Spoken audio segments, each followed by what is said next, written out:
First and foremost, we want to give all praises, honor, and glory to Yahweh, Bahashem, Yahweh Shai, Bahashem, Chakodash, and double honors to the elder apostles of Great Millstone, and salutations to the elect, we're the brothers of Great Millstone, Miami, continuing our series on breaking down the book of Revelation. Okay, the 20th chapter is what we're on today. All right, and I believe it's going to be edifying, Lord willing. All right, so Shamar, if you may begin. This is the book of Revelation, chapter 20. Verse 1.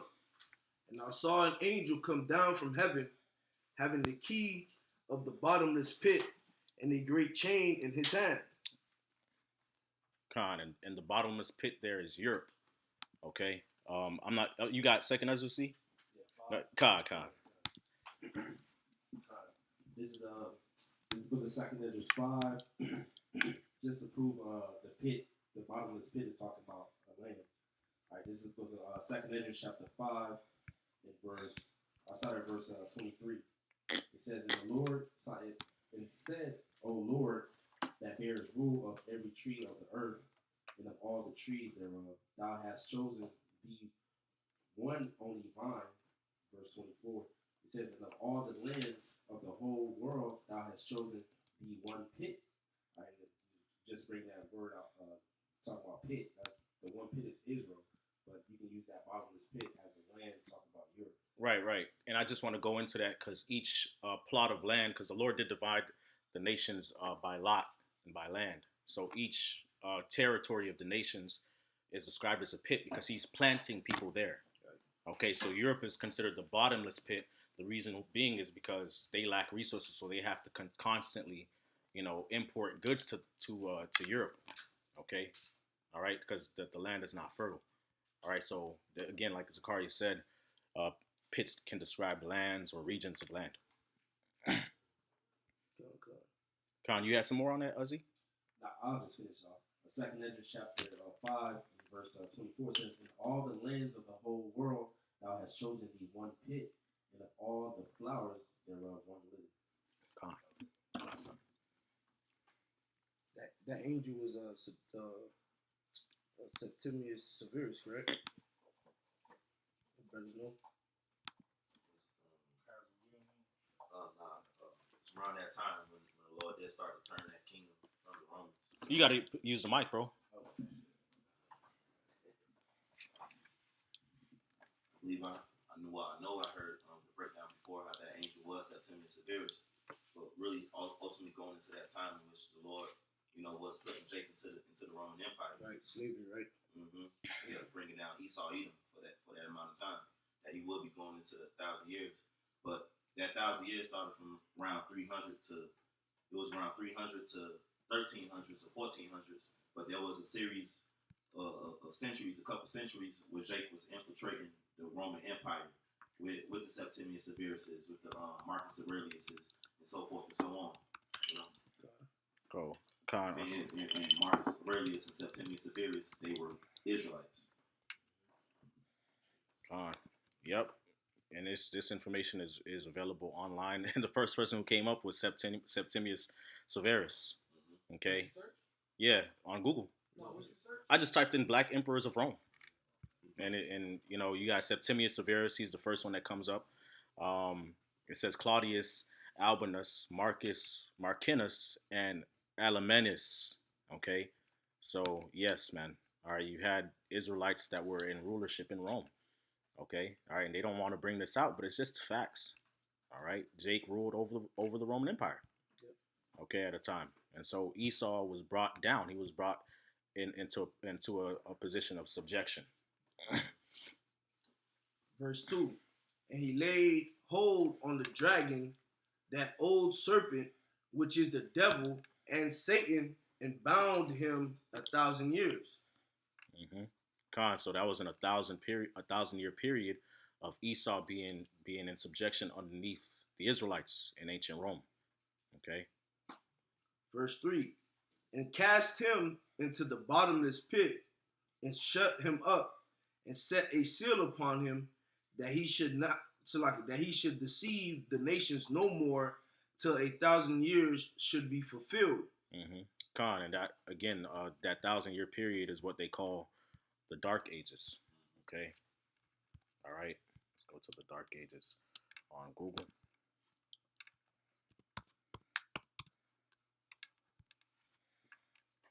Okay. All right.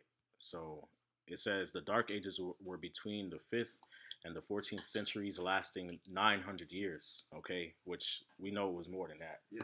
Okay. All right. It says the timeline falls between the fall of the Roman Empire and the Renaissance.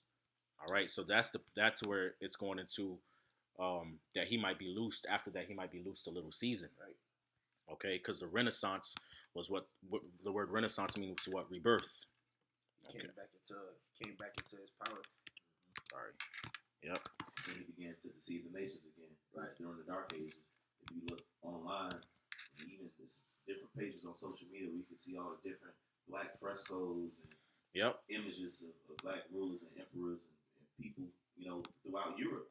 Mhm. From Germany to Russia to Britain, you see all these images. You got the Moors and so forth and so on. He started whitewashing. Yep. And chipping noses. Yep. Russian icons. You can literally look this up. And like you said, it is pages. It's crazy because hey, Instagram be going hard. I ain't gonna lie. Okay. All right. It do be a lot of images on Instagram of these dark images. Okay. All right. So yeah. Yep. And if I may define the word Renaissance just real quick, it says the Renaissance was a fervent period of European culture, artistic, political, and economic rebirth following the Middle Ages, generally described as taking place from the 14th century to the 17th century. The Renaissance promoted the rediscovery of classical philosophy, literature, and art. Okay, and what it's basically talking about is rediscovering ancient Roman pagan ways, and that's why when you read in Revelation the 13th chapter, which we might as well just get that about how the deadly wound was healed. Salaki, Ash, I ain't figured about you. Go ahead. So, the angel in verse 1 is Septimius Severus? Yeah. Yeah. Septimius Severus. I gotta find his name again. Sorry.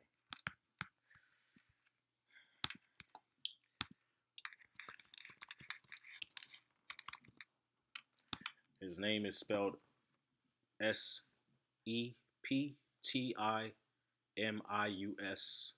Severus is Severus.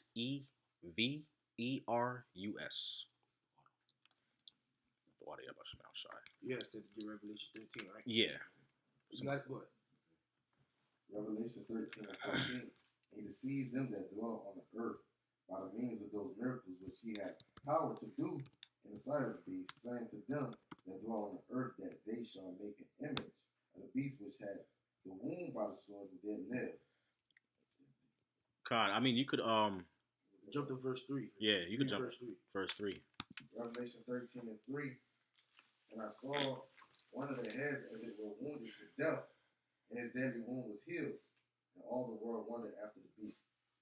Right. Con. So him coming back in power Yeah. in the Renaissance, that's when that deadly wound was healed. That's right.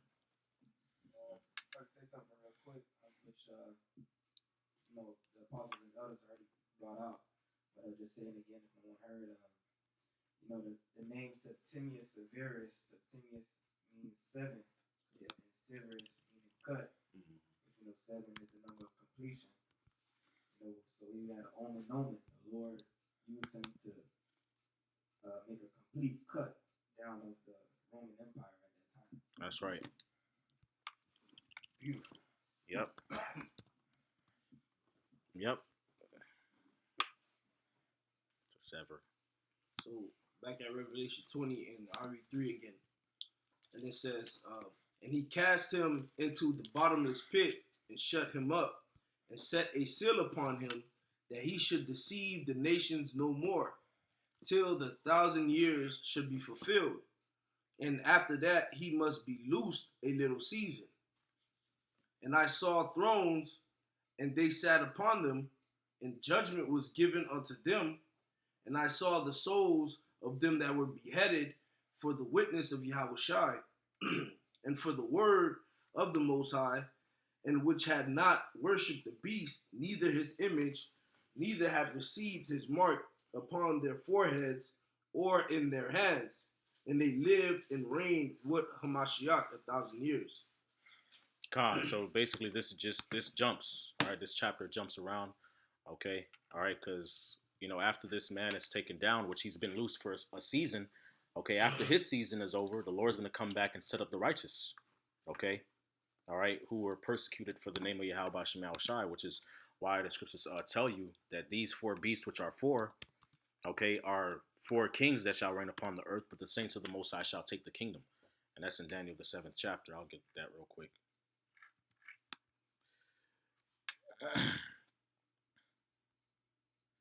All right, this is Daniel, the 7th chapter.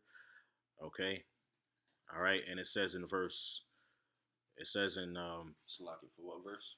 For verse 4 of Revelation. This is Daniel, the 7th chapter, and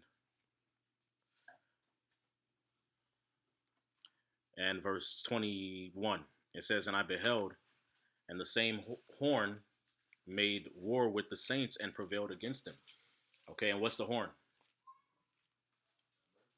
America, the little horn. It's America.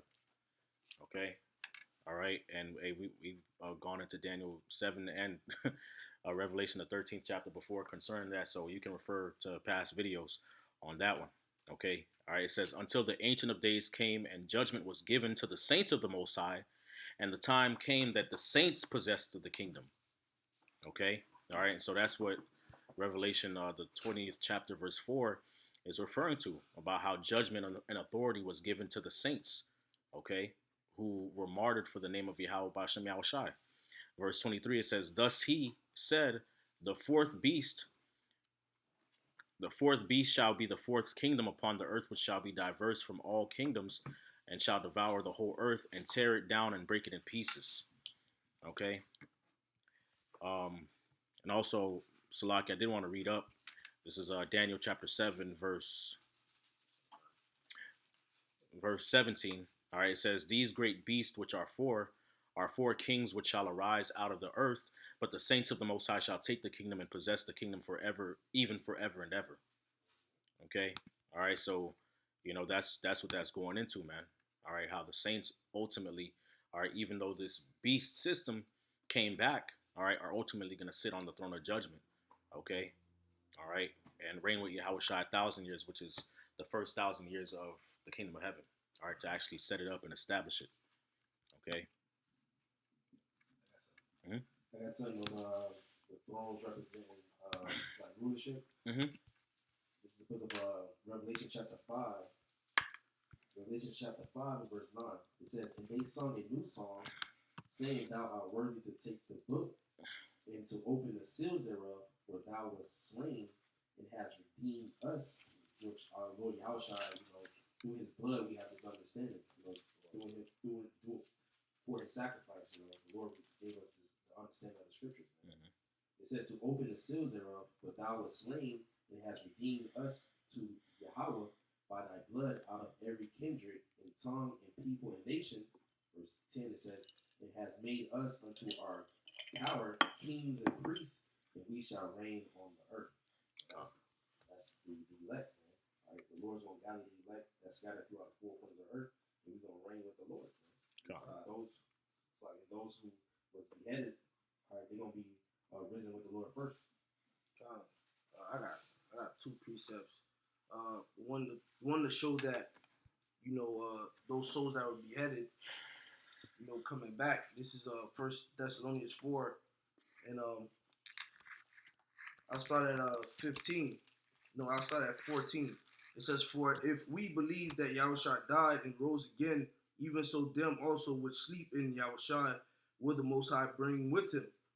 For this we say unto you by the word of the Lord, that we which are alive and remain unto the coming of the Lord shall not prevent them which are asleep. For the Lord himself shall descend from heaven with a shout, with the voice of the archangel, and with the trumpet of the Most High, and the dead in Hamashiach shall rise first. Then we which are alive and remain shall be caught up together with them in the clouds to meet the Lord in the air, and so shall we be with him, with the Lord.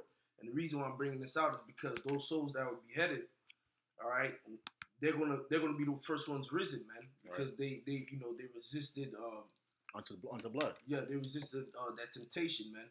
All right, through the spirit of power, Yahbashim Yahshua. So the Lord is going to bless them with that first, that basically their spots is reserved somewhat in the next line, being towards the front, to get that first. Right. To be risen up and meet the Lord Yahushua and Terry first. This is Matthew 19:28. It says, and Yahushua said unto them, verily I say unto you, that ye which have followed me in the regeneration, when the Son of Man shall sit in the throne of his glory, ye also shall sit upon 12 thrones, judging the 12 tribes of Israel. That's right. So thrones represent authority, dominion. Okay. What's this? Hey, what Isaiah chapter 9 talks about the throne of David to order and to establish it. With justice and judgment. Okay. Which David, when you read about David's throne, he had men under him that he put in authority over certain things. Yep. Okay, same thing with King Solomon. Okay, he had different officers and dignities that he would set over certain operations in Israel. So, yep. Khan, are you asking Lindsay? Yeah. Khan. This is book of Psalm chapter 122 in verse 5. It says, "For there are set thrones of judgment, the thrones like the thrones of the house of David." That's spiritual, because I was thinking about that precept, but Psalm 122 and what? Psalm 122 and verse 5. God. I already quoted. God. This is Psalm chapter 122 verse 5 says, "For there are set thrones of judgment, the thrones of the house of David." God. That's right.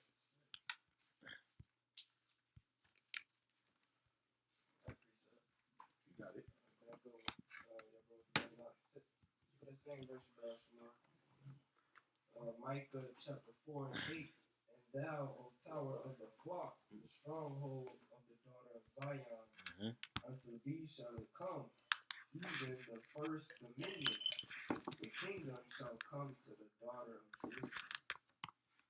I'm talking about the elect, let's get first dibs on people. I had something else I wanted to point out. Oh, go ahead, bro. Let it rip. Just highlighting how Revelation 20 is going. It started off with the Holy Roman Empire, or what they call the Byzantine Empire, so what Esau calls the Dark Ages, that 1,000-year period where Jake was ruling. Then they talked about Esau coming back out, a little season, and then deceiving the world, and him being taken down again once and for all, and the elect of Israel ruling for 1,000 years.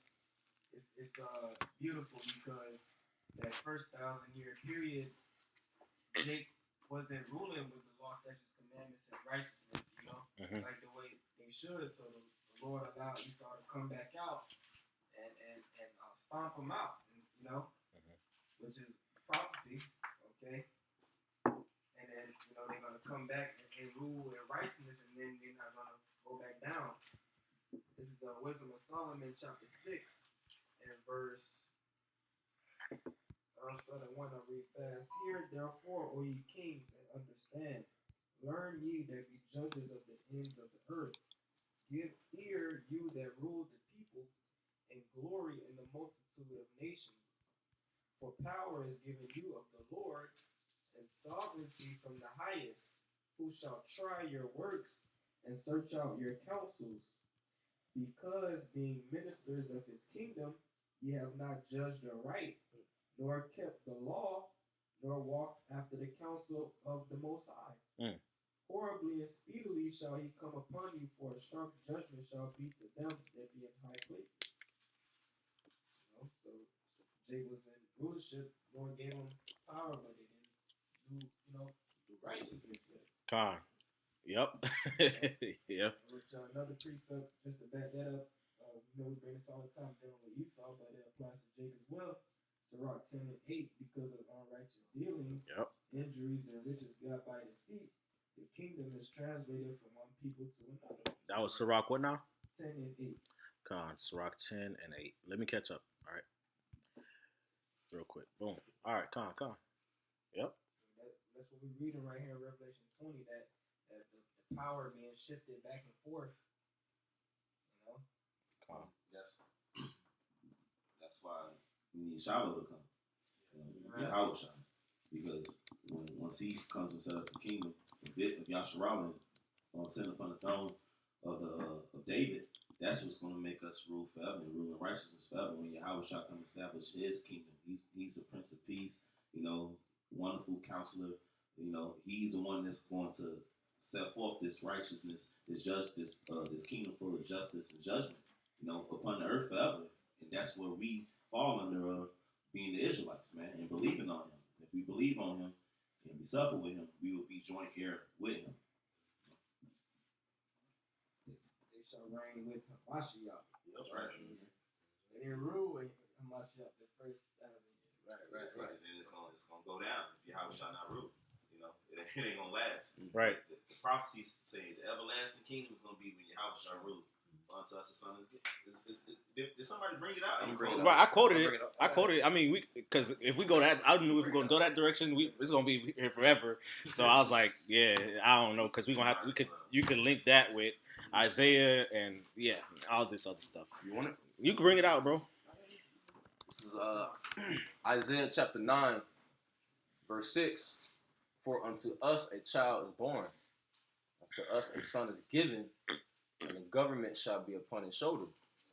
And his name shall be called Wonderful, Counselor, the Mighty God, the Everlasting Father, the Prince of Peace.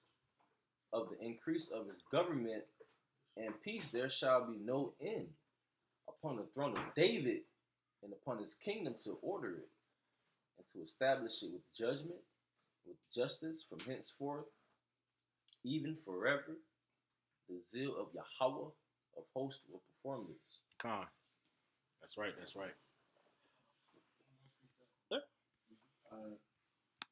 This is the backup what Brother Ramak just was going into about, the Lord gotta set it up. This is Psalms 127, a song of degrees for Solomon. Yep.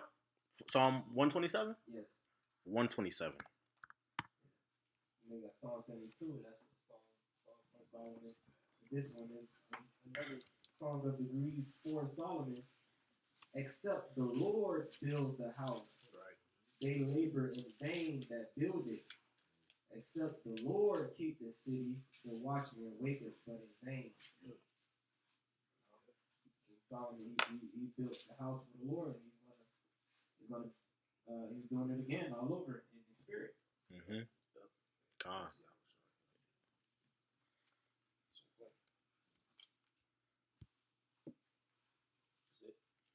That's it? Oh, okay. I thought we had more. Back at Revelation 20 and verse 5.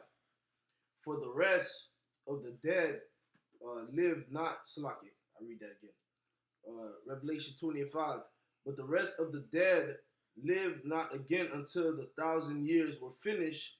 This is the first resurrection. Right. And who are the rest of the dead? The other nations. Con, that's right. Which the scriptures describe the heathen as the dead. Why? Because they worship idols. They ain't got the spirit of life. You know what I'm saying? Any precepts? Daniel 7, verse 12. Daniel 7, verse 12. Con, let's go. If you dare, you can look for it real quick.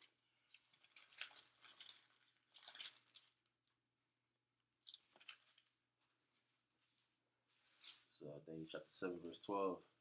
As concerning the rest of the beasts, they had their dominion taken away, yet their lives were prolonged for a season and time. Right, con. And so, when we come into power, like Daniel, the second chapter tells you, all right, how the kingdom shall not be given unto other people. All right, the dominion of the heathens and their rulership, the other heathens, after the Lord takes out Babylon, the great NATO, and the EU, they're gonna go right down with it. Okay, all right, they're gonna have their dominion taken away as well. All right, but their lives won't be prolonged, because after that 1,000 years of slavery, are they going to be able to, enjoy the earth and return to their lands? Okay, so that's why it says they live not until the 1,000 years were finished. So they gonna live, their lives are gonna be prolonged, but not until the 1,000 years are finished. That was Daniel what? Daniel 7 and 12. verse 12. Daniel 7 and 12. Again, and the first, I do want to say this again. The first resurrection is that first dominion, like the brother brought out in Malachi. What was it, Micah? Micah chapter 4. Any precepts anymore? Verse 6. Blessed and holy is he that hath put, blessed and holy is he that hath part in the first resurrection. On such the second death hath no power, but they shall be priests of the Most High and of Yahushua, and shall reign with him 1,000 years.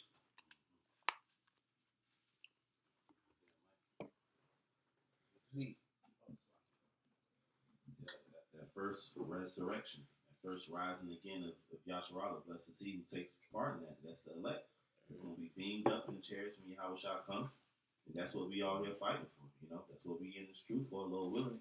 Because we are those men who's going to be ruling, who's going to be delivered from the destruction that's coming upon the earth, but then going to come down as New Jerusalem, and reign upon the earth and take it, Right, and if you could just break down the second death as well. Oh, and the second death is the fire that's coming. You had the first death, in which the Lord flooded the whole earth, but the Lord promised that he would not destroy all of the earth for man, for man's sake, By water. By water. You got Precepts. You got Second Peter chapter 3. I'm gonna just get the point. I'm gonna start at verse 4. Yeah. And saying, where is the promise of his coming? For since the fathers fell asleep, all things continue as they were from the beginning of the creation. For this they willingly are ignorant of, that by the word of the Most High, the heavens were of old, and the earth standing out of the water and in the water. Right, and that's known into how the heavens, it goes back to the Hebrew word shemayim, which means waters. So when you look out in space, the word heavens actually go into waters. So the earth standing in the water and out of the water. But you got it. Mm-hmm. Verse 6, whereby the world that then was being overflowed with water perished. Mm-hmm. But the heavens and the earth which are now, by the same word, are kept in store, reserved unto fire against the day of judgment and perdition of ungodly men. Mm-hmm. By the same word of the Most High, it's reserved unto fire. That's going to be the second death, which is going to be nuclear missiles pelting the planet Earth, burning up America from sea to shining sea. Other places on the planet Earth is going to burn. And also the fire, the concentrated fire, the laser beams, is going to come out of the chariots of the Lord, which the world calls UFOs. And a lot of people are going to burn. I'll grab that precept real quick. Malachi 4. And if somebody could get Isaiah 66. Malachi 4:1. For behold, the day cometh that shall burn as an oven, and all the proud, and all that do wickedly shall be stubble. And the day that cometh shall burn them up, saith the Lord of hosts, that it shall leave them neither root nor branch. And we are in the times in which the Lord is getting ready to do this. The earth has waxed extremely wicked, extremely proud, from Esau, Edom, these heathens, and even 2/3 of our people. They're proud in their wickedness. They won't return back to Yahweh Shem Yahushua with their own heart. And I'm talking about the Israelites. So the Lord is going to send fire upon this place, and a lot of people are going to burn. But verse 2, it says, but unto you that fear my name shall the Son of Righteousness arise with healing in his wings. And ye shall go forth and grow up as calves of the stall. So the Lord is promising his remnant. In these times, it's going to be more than 8 souls. During the flood, it was Noah along with his wife, his 3 sons, and their wives. That was the elect at that time. That was the elect at that time. This time, the elect is just going to be the remnant of Israel, the 144,000 men, the 1/3, the Israelites who are scattered abroad throughout the corners of the earth, who were preordained to be delivered from these times to come. It's Isaiah chapter 66, verse 15. For behold, Yahweh will come with fire, and with his chariots like a whirlwind, to render his anger with fury and his rebuke with flames of fire. Mhm. For by fire and by a sword will Yahweh plead with all flesh, and the slain of Yahweh shall be many. Right. That's why it's called the second death, because it's gonna be a lot of death. Okay. So that's really the only way to describe it. Especially at the book of Revelation, at the end of the book of Revelation, the 20th chapter. Just to sum it up, it's gonna be the second death. You had something? I just wanted to say, just like the first death, that was the end of the world. That world. That old world, the Mhm. end of that world, and it was a new world that came after. Mhm. Same way with this second death. Right. Which you might as well. We could might as well keep reading with kind of, I guess, jump down with 2 Peter 3. Yeah. I mean, Con, you had a point to go with that? I mean, that's beautiful. That's beautiful because shoot, Noah and his sons was like the first resurrection in that time. Yep. And the nations were based off of them. Yep. The reestablishment, the repopulation of the earth was based off of them. Right, and the righteous line was really based off of Noah and Shem. Noah and Shem, right? So yeah. Mhm. The Hebrews say he inherited the world. Yeah, Mhm. he made. Yep. Con. You said jump to verse 10. Yeah. 2 Peter chapter 3, verse 10. But the day of the Lord will come as a thief in the night, in the which the heavens shall pass away with a great noise, and the elements shall melt with fervent heat. The earth also and the works that are therein shall be burnt up. That's the second death. That's right. So no remembrance of the old world. The Eiffel Towers, all that is going to be brought down. Right. This is imagery and memory of this world. Right. Like how now, you can still go to the Great Wall of China. Yeah. You can still go to the Taj Mahal. You can still go to the pyramids. You can still go to the gates of Ishtar, gates of Babylon, and this ziggurat, and like you said. But when the Lord bring this judgment, all those idols and structures going right down. Yeah. Okay. Right. All right. It's going to be the real REST. RESET. Okay, the real great RESET. Go ahead. I had a precept. The earth ain't even gonna look different. Mm-hmm. Yeah. After the flood, the earth looked different then. Because first you had Pangea, what they call it, where all the land was put together, and that's clear to see. You can look at a map. It's clearly was all put together. But that flood was so dreadful. It was so terrible. It even shook the earth like that. So the Lord's gonna do it again. But I do have a precept where it says, "Blessed and holy is he that has part in the first resurrection." And that's the elect. Micah chapter 4, verse 7. It says, "And I will make her that halted a remnant." And that's talking about Jerusalem. Israel. "And her that was cast far off, a strong nation. And the Lord shall reign over them in Mount Zion from henceforth, even forever." Now it got to come to pass when that forever really is forever. And that's what's going to happen very soon. Verse 8, it says, "And thou, O tower of the flock." Because 2/3 of our people got to be cut off. But that tower of the flock, and really that's the 144,000 men who the Lord put the Spirit on to preach the word, to prophesy, who really into this truth, going to be the tower of the flock. Right, they're gonna be the governing body. Yep. Tabernacle of David. The tabernacle of David. Also, in what's that? Revelation the 14th chapter. It says, "I saw 144,000 stand upon the Mount Zion." Mm-hmm. So that's gonna be the summit, if you will. Mm-hmm. The peak Forever. forever. "The stronghold of the daughter of Zion, unto thee shall it come, even the first dominion. The Come. kingdom shall come to the daughter of Jerusalem." Mhm. Yeah, man, that first dominion. We gonna, Lord willing, we are the elect, and that's what we're enduring for. If you endure to the end, the Lord said, "You overcome. He's gonna give you that crown. You're gonna rule over these nations, and that's what it's gonna be forever." You was that, because all of our people gonna come back, with positions of, rulership and ruling over the heathens. But the elect is going to be those that tower of the flock, the first dominion that was there, that one time, when Yahushua came and delivered up his elect, and then set up the kingdom. The elect went and took the nations with power. You know what I'm saying? Yep. Okay. All right. So Revelation, bro, because this is this is deep. Revelation chapter 20, verse 5. Okay, I want to see if is it the same word here I got on my phone? This is the first resurrection. No. 6. No, that's not it.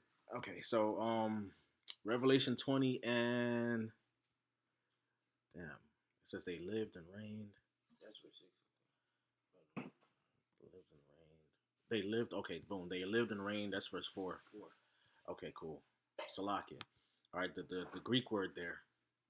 Okay, they lived and reigned. Greek word there is Strong's G 2198. Zao. Zao. Zao. Okay. All right, and it means to live, to breathe, to be among the living, not lifeless, not dead, to enjoy real life, Yeah, because this is not life. Man. We gonna get this for real. to have true life and worthy of the name. So we're not. This is not true life. Right. All right, and it's not worthy of the name. Okay. All right. It says active, blessed, endless in the kingdom of the Most High. Okay. So endless. All right. Going into that forever. So, you like people who like to say, oh, well, they only say 1,000 years, which means, it's going to be over. No, this is an endless kingdom. That's why it says upon the throne of David to order it, to establish it forever. Okay. We've been reading all these scriptures, man, about, the saints of the Most High shall take the kingdom, possess it forever, even forever and ever. All right, the kingdom shall come to the daughter of Jerusalem. Okay, and all these different forever, even forever. Sirach 37:25. Yep. The days of man may be numbered, but the days of Israel are innumerable. So right there, so we know precept upon precept that it's not just going to be 1,000 years that the elect going to be reigning with Yahushua and Esau going to come back and like a boogeyman and take us down. No, it's not going to be that. John 3:16. John 3:16. Get Sirach 18:10. Welcome to Shah Sirach 18:10. Real quick. Especially the word regeneration. Especially the word regeneration in Matthew 19. Khan, what's up?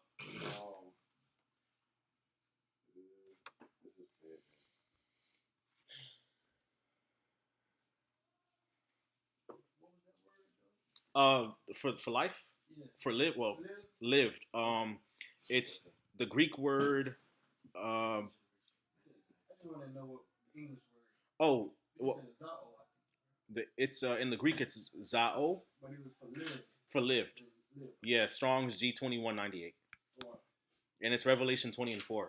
So because you don't want to get it mixed up with Revelation 20 and 5. or 4.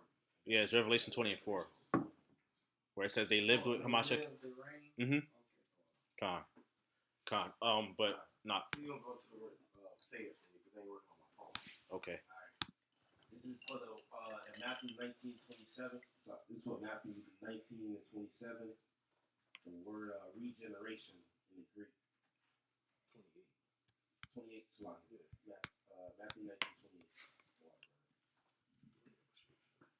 Strong's G 3824. Polygenesia. Polygenesia.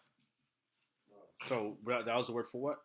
Regeneration. Regeneration. New birth, reproduction, renewal, recreation, regeneration, hence, renovation, regeneration, the production of a new life, consecrated to God, a radical change of mind for the better, law, statutes, and commandments. Yep. The word often used to denote the restoration of a thing to restoration of a thing to its pristine state. Is a renovation as a renewal or restoration of life after death. Renovation of the earth after the launch. The deluge, which is the flood. The water. The renewal of the world to take place after destruction by fire, as the Stoics taught. Stoics taught. Right. It's just going back to regeneration. Right. Be restored. To restore the earth. Khan. I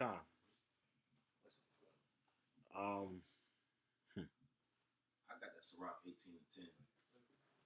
Khan. If I may, there's a third definition there too. It says the signal and glorious change of all things in heaven and earth. for the better.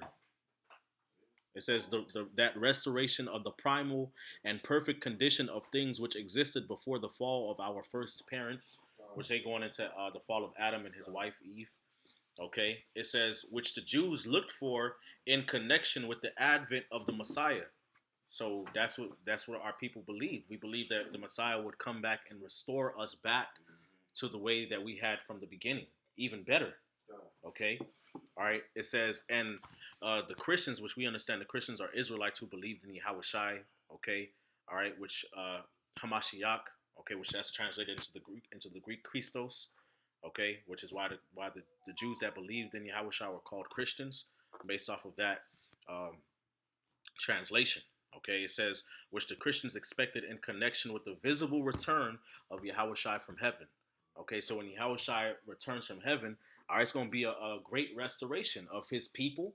We're going the elect going to receive new bodies, the law, statutes, commandments, restoration of the mind. Okay, the change of the change the whole vibe of the planet Earth. Okay, all right, the restoration after destruction by fire. Okay, all right, the second death, the first death being the deluge, which was the flood, the second being this destruction. Okay, and in the restoration of just the Earth period, the continental structure of the planet Earth, these different temples and idols being brought down. All right, the law, statutes, commandments being enforced. Okay, true order, Yahushua, King David, the other apostles, the rest of the 144,000, the 1/3, okay, and then underneath that, the 2/3 gonna come back, the wicked of our people gonna come back, and then the heathen gonna be under us, Esau gonna be way at the bottom, okay, and the animals, that all that's gonna be in order again. But we'll go back to how it's supposed to be. Yeah. That's what's what. Regeneration, Khan. Somebody had something. I'm sorry. I got a quick one. Khan. Is Proverbs 29 and verse 2 is on how everything will be good when the Lord Yahushua returns. Proverbs 29 and 2, it says, when the righteous are in authority, the people rejoice, but when the wicked bear rule, the people mourn. So the Lord's he's got to uproot this wickedness so righteousness can reign again, man. Just how the Lord set it up from the beginning. Mm-hmm. Again, it's going to be forever, and that's part of the gospel. Like, you have to believe in like really everlasting life. It tells you that straight up. St. John 3:16, on down. It tells you that is a reward for believing in Yahushua, not living for a nice amount of time and then dying. Sirach 18:10, it says, as a drop of water onto the sea, in a gravel stone in comparison of the sand, so are 1,000 years to the days of eternity. Could you repeat that again? As a drop of water. The verse, sorry. Oh, Sirach 18:10. Mm-hmm. As a drop of water unto the sea, in a gravel stone in comparison of the sand, so are 1,000 years to the days of eternity. It's just 1,000 years. Right. Because it's like a infinite number of drops in the ocean. Right. It's infinite sand.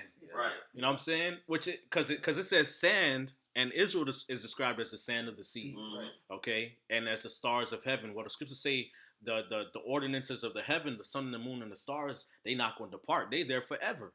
So which means if the Lord is describing Israel as the stars of heaven, that means that we gonna live forever. Right. Okay, which means that eventually we're gonna have to expand.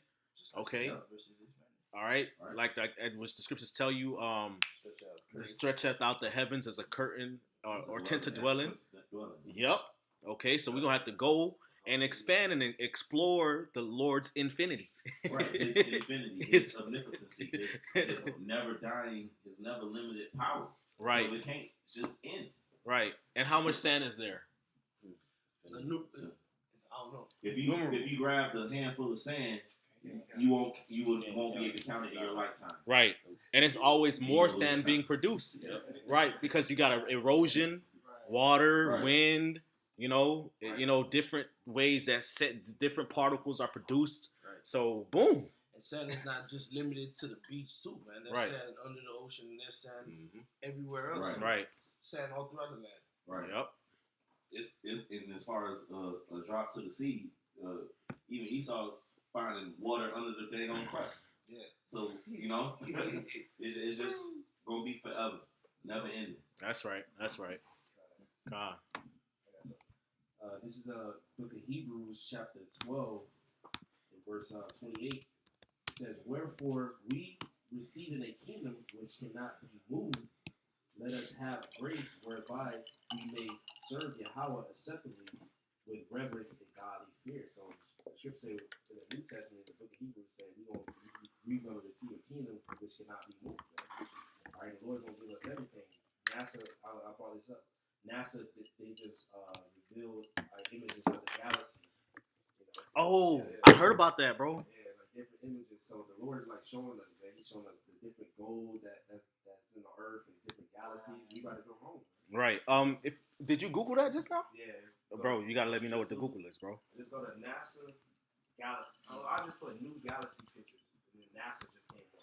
Like, New Galaxy Pictures. Yeah. See pictures. Boom. Got the top story. All right. So it says, ooh. So man, that's beautiful, bro. Yep. It says, That's mighty, bro. from Oh, CNN, shit. NASA reveals, which. I'm saving this. The last couple of verses of Daniel 7, somebody get that, because the greatness of the kingdom underneath the whole heaven shall be given to the saints of the Most High, and somebody get the expand as the tent to dwell in, and then somebody also get many mansions, Yeah, I get got that too, and then somebody gets as stars of heaven. But CNN, it says NASA reveals Webb telescopes new images of stars, galaxies, and an exoplanet. This came out July 13th, 2022. Okay, and that's when it was published. Okay, it's 16 hours ago. All right, and it's yeah, all over the place, man. All right, that's our inheritance. Right. Okay, this is Right. what we fighting for. Right. It's Okay. beautiful because it's going into those who will be headed for the name of the Lord. But they're going to have that on their minds. You know, whether brothers are beheaded, brothers who don't taste the death in these times, brothers who got to go through whatever tribulation you got to go through, whatever trials, keep this on your mind. This is the joy that's set before us. The Maccabees brothers had that on their mind. Right. See Con. the resurrection and see the Lord. Yeah, Lord. We're gonna have to bring that back. Okay. Just hold that down, Which one? like in your mind. Okay. Maccabees, Okay. Maccabees brothers. But who got whatever? Okay. Which John, one? you want that now? I got it. Oh, you got John for us? You got John? Okay. This is the book of John, chapter 14, and verse 1. It says, "Let not your heart be troubled. Ye believe in the Most High, believe also in me. In my Father's house are many mansions. If it were not so, I would have told you. I go to prepare a place for you. And if I go and prepare a place for you, I will come again and receive you unto myself, that where I am, there ye may be also." Boom. Yep. Here's Isaiah chapter 40, verse 22. It says, "It is he that sitteth upon the circle of the earth." Isaiah what? 40 and 22. Isaiah 40 and 22. It is he, talking about the Most High, that sitteth upon the circle of the earth. Yeah, circle up, Right. cut and Not flat box. earth. Nigga. Not a box, not a dome. Not a dome. Circle. It is he that sitteth upon the circle of the earth, and the inhabitants thereof are as grasshoppers, that stretcheth out the heavens as a curtain, and spreadeth them out as a tent to dwell in. So the Lord he stretches out the heavens every as we speak right now. Yeah. But he does it as a tent to dwell in. If the purpose is for Israelites to go and inhabit these different planets. So that's what a tent is for you to inhabit. Right.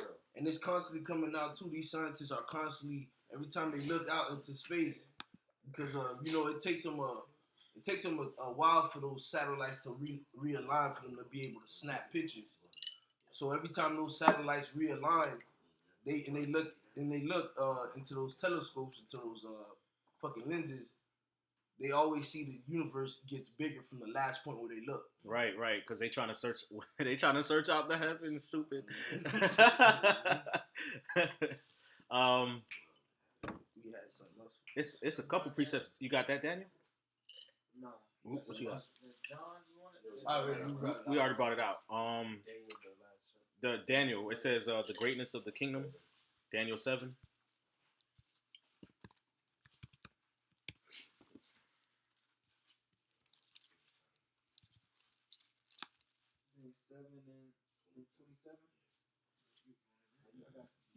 Daniel 7 and 27, and the kingdom and dominion and the greatness of the kingdom under the whole heaven shall be given to the people of the saints of the Most High, whose kingdom is an everlasting kingdom, and all dominion shall serve and obey him. Underneath the whole heaven, all of it. So that means out there too. Okay, that's why we're gonna need new bodies. Okay, the glory of the terrestrial is one, and the glory of the celestial is another. Stars of heaven, as the stars of heaven. You have something, bro? No, I was going to say, because the Lord said, be fruitful and multiply. So, at a certain point, the earth is not going to be big enough. Right, Yeah. and there's a scripture on that. Especially for Israel, because if you're not dying no more, you have that, every three or four generation coming back, so everybody's gonna be alive. Yep. This is Genesis chapter 26, verse 4. It says, "And I will make thy seed to multiply as the stars of heaven, and I will give unto thy seed all these countries, and in thy seed shall all of the nations of the earth be blessed." Okay, and the seed is talking about Israel. Okay, Abraham's seed. Okay, the seed of Abraham, my friend, like it tells you in Isaiah. Okay, our scriptures talk about what? Hath God cast away his people? God forbid.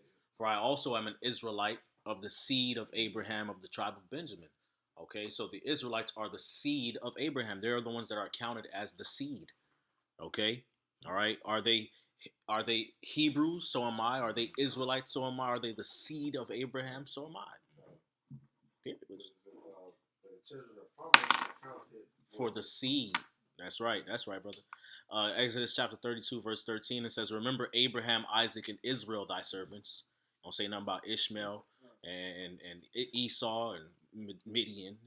Okay, thy servants, to whom thou swearest by thine own self, and saidest unto them, I will multiply your seed as the stars of heaven, and all this land that I have spoken of will I give unto your seed, and they shall inherit it forever. Forever. Okay? Precept for you. Mm-hmm. Ecclesiasticus chapter 17, verse 17. For in the division of the nations of the whole earth, he set a ruler over every people, but Israel is the Lord's portion. That's the point. Con. Anything else need to be brought up? Precepts?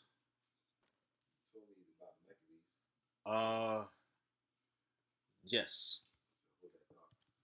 You got some? He's going in on the heavens. This is the book of Isaiah chapter 51 in verse. I'll start at verse 14. Isaiah 51 and 14 says, "The captive exile hastening that he may be loose, and we're captives exile from our land." Right? We hear Babylon the Great and all the lands that the Lord scattered us. It says, "And that he should not die in the pit, nor that his bread shall fail." Verse 15. But I am the Lord thy power that divided the seas, whose waves roar. The Lord of hosts is his name. Verse 16.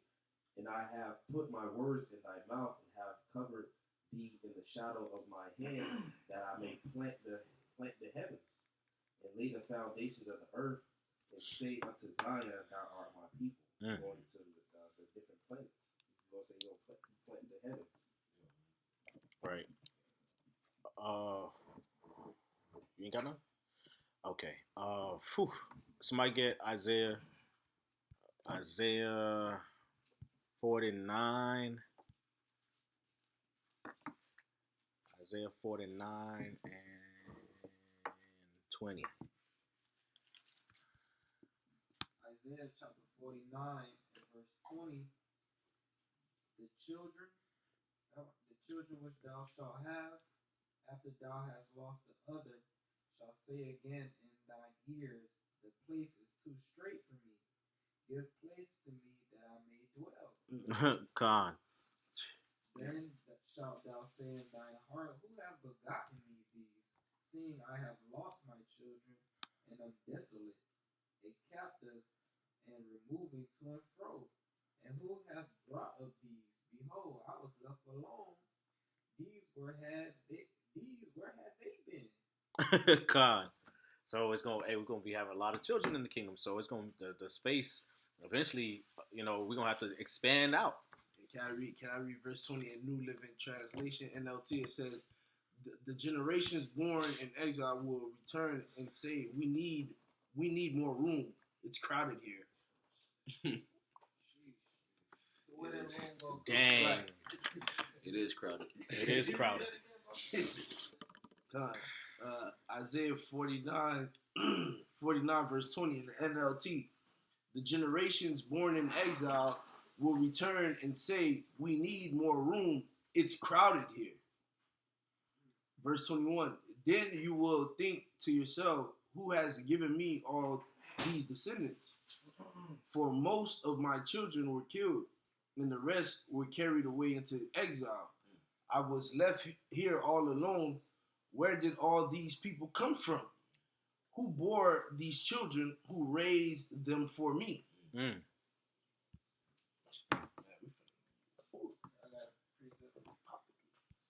Right. Oh, you got the little one shall become 1,000? Yeah. Con. Little one shall become 1,000. I just want to look it up. I don't want to, because there's a lot coming out.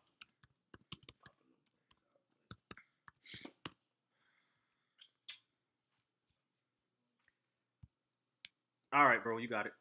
Isaiah 60 and 22. A little one shall become 1,000, and a small one a strong nation. I, Yahweh, will hasten it in his time. He gonna hasten it. I mean, these prophecies coming to pass quickly. But once the kingdom drop, man, them babies gonna be coming out. Right. It's gonna be a lot of ooh ahs. That's why you gonna say where these came from. Where these came from. I just came out of captivity. Right. It was that long a year ago. Where the fuck all these kids come from? Sure. They will be coming out by the pairs, goddamn. Yeah. We gonna. Hey, our women gonna have new bodies too, so they could come out. They could literally come out by the dozens. Right. It was twin in Rebecca's womb. Mm-hmm. It could happen like that, bro. The scriptures talk about how the women will be like happy being a house full of children. Con. Yeah, making the barren woman to keep house and a joyful mother of children. And the scriptures say, Psalm 144, happy is the people, happy is the people whose God is the Lord, that our children may be as such and such. And the scriptures also say, happy is the man that hath his quiver full of them. Yeah. But I do want to bring out Genesis chapter 24 and 60. And they blessed Rebekah and said unto her, thou art our sister, be thou a mother of thousands of millions. Oh, man, bro. Whoa. What is that? Genesis 24 and 60. Thousands of millions? It says thousands of millions. And the thousands could go to 100,000. So it could be 100,000s. Go to 999,000. Times that by millions. It's gonna be Not 1 million, millions. New number. It says, and let thy seed possess the gate of those that hate them. Yeah. We finna be out here, bro. Bro, we gonna be out here, bro. I got what you quoted, though. Go ahead, bro.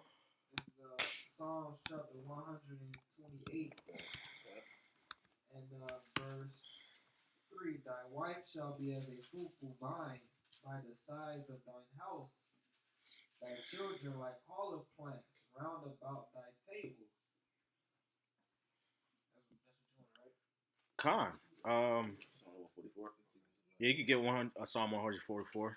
It's Psalms 144, verse start at verse 12.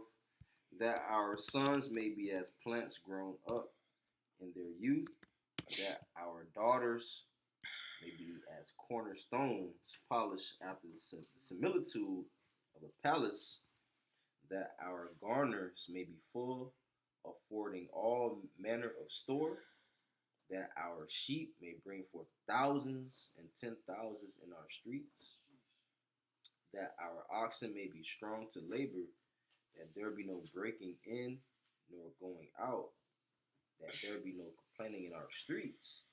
Happy is that people that is in such a case. Yea, happy is that people whose God is Yahweh. That's the one. There's more, bro. There's other precepts. I got one on Psalms 127, Mm-hmm. and I'll start at verse 3. Psalms 127, verse 3, it says, Lo, children are an inheritance of the Lord Yahweh, and the fruit of the womb is his reward. As arrows are in the hand of a mighty man, so are children of the youth. Happy is the man that hath his quiver full of them. They shall not be ashamed, but they shall speak with the enemies in the gate. Con. Hey, there you go. If you could, who had that Psalm 128? That was Yeah. you. Okay. Go back to where you was at, and then you could keep reading from where you left off. Like in Psalms 128, Yeah. in verse 4, Mm-hmm. behold, that thus shall the man be blessed that feareth Yahweh. Yahweh by Hashem Yahweh shall bless thee out of Zion, and thou shalt see the good of Jerusalem all the days of thy life. Yeah, thou shalt see thy children's children, and peace upon Israel. That's right. Yep. That's right. Con. That's right, bro. Sheesh. Right. You know, I was meditating one time, bro, like, because Israelites ain't never gonna die. We gonna all live forever, right? So you'll have a son that was, like, let's say, like, you'll have a son that's 1,000 years old, right? And then, now mind you done kept having children, so you have a newborn that's 1 year old, and they both brothers. Like, Right. Mighty, bro. you know what I'm saying? Like that's That's dope. That's mind blowing. that's deep, bro. That's a new thing. Yeah. That's deep, bro. Love it. Job got to see his kids that were put to death. Mm-hmm. If I could just say, just a quick, my grandfather, he had a child when he was 82. Mm. So I have an aunt that's like a couple years older than me. That could happen too. Yeah. And so if that's jigging right now, how much more in the kingdom? Right. You got that. You got some aunties or uncles that's younger than their niece and nephew. Yeah, Right. I Think- got cousins like that. That happens a lot in Northern Kingdom family Right. too. I'm on it. Right. You could have a situation to where you got a son that's 1,000 years old, but then he got an auntie that's 25. Yeah, 25 or 3. Right, or 3. You know what I'm saying? Like, that's deep, bro. That, man, bro, we finna be balling out in the kingdom, balling out hard, bro. I got some because before the flood, they lived like hundreds of years. Right. Just bring that out. We gonna get new bodies, so we gonna live forever. They was having kids in there 800s and stuff like that. Yes. 700 and stuff. So this is the book of Genesis chapter 5 in verse 1. It says, "This is the book of the generations of Adam, in the day that the Most High created man in his likeness. Of the Most High made he him." Verse 2 says, "Male and female created he them, and blessed them, and called their name Adam in the day when they were created." Verse 3 says, "And Adam lived 130 years and begot a son in his own likeness, after his image, and called his name Self." So Adam was 130 years old when he had Seth. Right. And at that time, that age would be considered you're a baby. Yeah, right. You 130 something years old, And the pussy was 9 something. right? But you 130 something years old, but you a baby. Like you ain't much really experienced life like that. Whereas now it's like you 40 and it's like damn shit. But shit, because verse 4, right? Because verse 4 it says, in the days of Adam after he had begotten Seth were 800 years, and he begot sons and daughters. So you still having more children, bro. Right. It's just Seth is the one that's mentioned. That was the line. That was the line that went through. It went through the line because Seth, through spirit, he was probably the most righteous of them.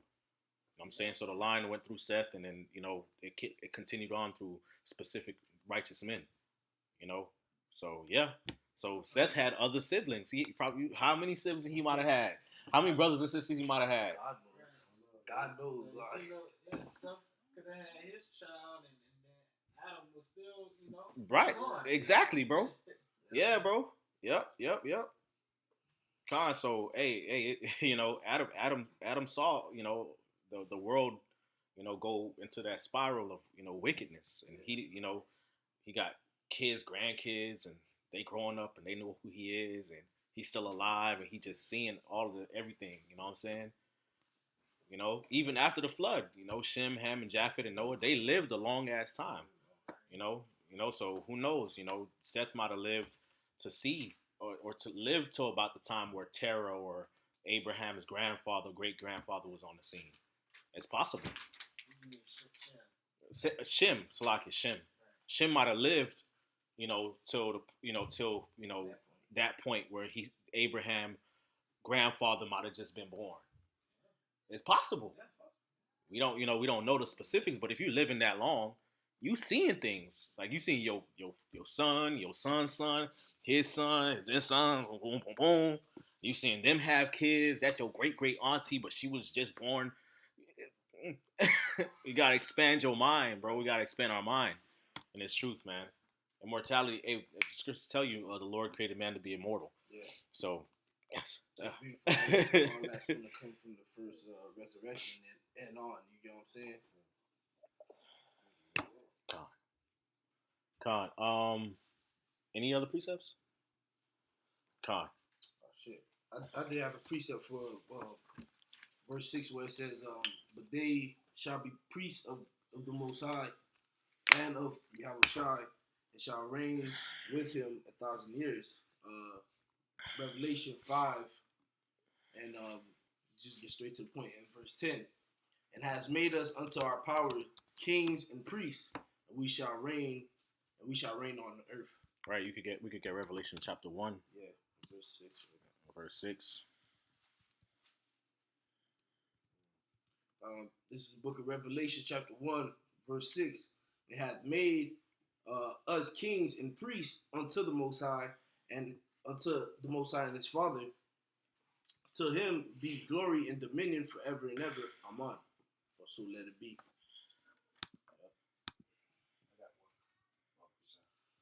This is the book of Exodus chapter 19. Exodus chapter 19 verse 5. Go to how we the priests. Exodus 19:5 says, now therefore, if ye will obey my voice indeed and keep my covenant, then shall ye be a peculiar treasure unto me above all people, for all the earth is mine. Verse 6 says, ye shall be unto me a kingdom of priests and an holy nation. These are the words which thou shalt speak unto the children of Israel. Yep. Yes, sir. And what? We're going to have the laws written in our inward parts.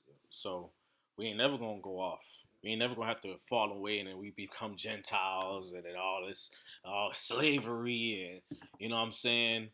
We're seeing all type of madness going on and we done forgot. We got to come back and not anymore. Okay, that's why it's called, the dominion, the kingdom, the everlasting joy, New Jerusalem. Okay, which you got someone else? Go ahead, bro. Is 1 Peter chapter 2, verse 9. 1 Peter chapter 2, verse 9 says, but ye are a chosen generation, a royal priesthood, and holy nation, a peculiar people, that ye should show forth the praises of him which hath called you out of darkness into his marvelous light, which in time past were not a people, but now are the people of Yahweh, which had not attained mercy, but now have attained mercy.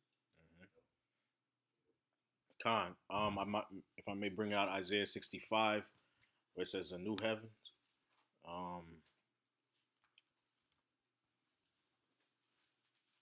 Isaiah 65 and 17, it says, "For behold, I create new heavens and a new earth, and the former shall not be remembered nor come into mind." Okay, like brothers, we went into what the word restoration, okay, regeneration, okay, you know, a new way of change of mind for the better, okay, a renovation, all right. It says, "But be ye glad and rejoice forever in that which I create, for behold, I create Jerusalem a rejoicing and her people a joy. And I will rejoice in Jerusalem and joy in my people, and the voice of weeping shall be no more heard in her, nor the voice of crying." Okay, so joy, we ain't gonna be have sorrow anymore. Okay, verse 20, it says, "There shall be no more thence an infant of days, nor an old man that hath not filled his days." Okay, so no miscarriages, abortions, okay, and no man that hath not filled his days. Why is it talking about an old man filling his days? Because by the time he old, he done filled his days. So which means what? We're gonna be living forever. Okay. It says, for the child shall die 100 years old, but the sinner being 100 years old shall be accursed. All right, which, you know, of course we understand according to the scriptures, we not gonna die anymore. All right, but it says a child and 100 years old in the same sentence. So if you're 100 years old in the kingdom as an Israelite, you still considered a child, a young one, okay? All right, but the sinner being 100 years old shall be accursed, which you know that's the heathen, okay? So, and then when you jump down to, well, I'll just read verse 21 and 22. It says, "And they shall build houses and inhabit them. They shall plant vineyards and eat the fruit of them. They shall not build and another inhabit. They shall not plant and another eat. For as the days of a tree are the days of my people," and trees can live how long? Hundreds, thousands. If nobody touch them shits, thousands. Especially if the earth is not polluted. Yeah. So I asked spiritual because I was watching something not long ago, and I forgot exactly how they broke it down, but it was like trees in like ideal conditions. Them shits should like live forever type shit. Yeah. Like certain trees, it said it like a certain tree on the earth are like 5,000 years old. Yeah, shits to live long, bro. Gone. Yep. It says, "For as the days of a tree are the days of my people, and mine elect shall long enjoy the work of their hands." Okay? Long enjoy is forever, ever keep going and going and going and going and going. So if I could bring this up, I have a tree called the Methuselah tree. And it's in California, right? So the Methuselah tree. Yeah, they call it Methuselah tree. It's a great bassin bristlecone pine, and it is 4,853 years old. Yep. That's why they call it Methuselah, bro. Methuselah. Dang. That's probably one of the oldest ones that they discovered. It is recognized as the non-clonal tree with the greatest confirmed age in the world. Yep. Wow. Methuselah. You said, what is he? It says, meaning that Methuselah was well established by the time ancient Egyptians built the pyramids at Giza. Talking about a tree? Right. So by the It said during that time, that tree was established by the time Egyptians. During that same time, that tree was growing. It's a well established. well established, so it was already doing its thing. And right when it's already doing its thing, that's when nigga decided, all right, I'm gonna put these bricks together and make the pyramids. That's crazy, bro. His name means man of the dark. Man of the dark, which let's go see. Also shows you too that this earth is not billions years old that they claim to be. So why ain't no tree, right? Why ain't no tree? I remember. That was a dope ass lesson. You had a Salakia, brother. Y'all had a point? Con. Bring out that NLT actually. Okay.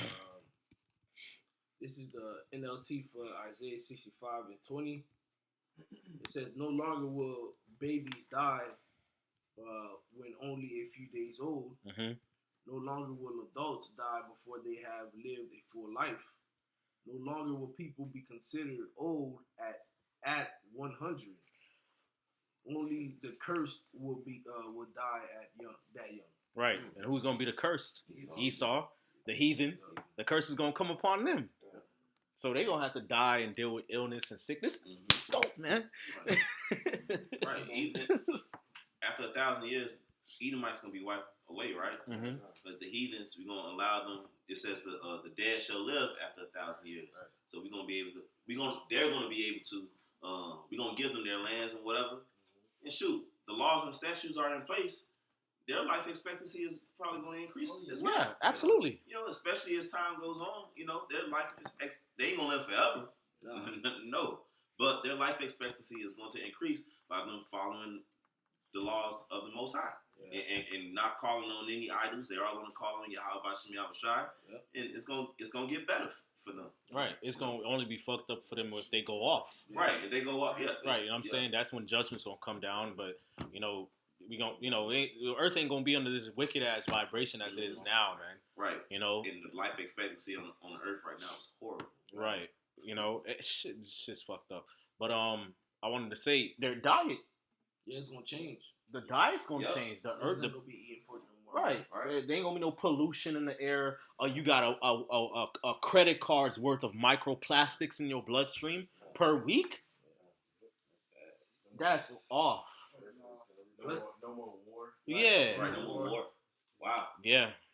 Plus, they're gonna actually be trying to seek after us to teach them our ways. So you know that's gonna help their longevity, so to say. Con. Because the law and the commandments, it prolongs your life. Yep. Right. No murder. No murder. You know. They gonna better not be committing adultery, or they're gonna be put to death. Right. You know they're gonna come to us. You know, to a priest. Ash, can you put a blessing over my life, please, so I can live a long life? I give you nothing, you know. But if they're doing good, you know what I'm saying? Give them 50, give them a little 100, you know what I'm saying, baby? You know, get a little something. Yeah. Yeah, scripture say, bless those that bless thee, curse those that curse thee. You know what I'm saying? Okay. My good servant, I will show you some divine providence and drink this. You know, some benevolence, my child. Wash yourself in the waters.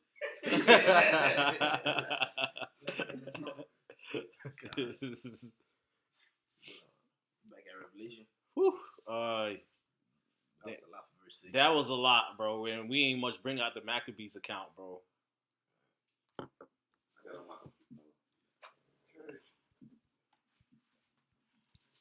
Second Maccabees.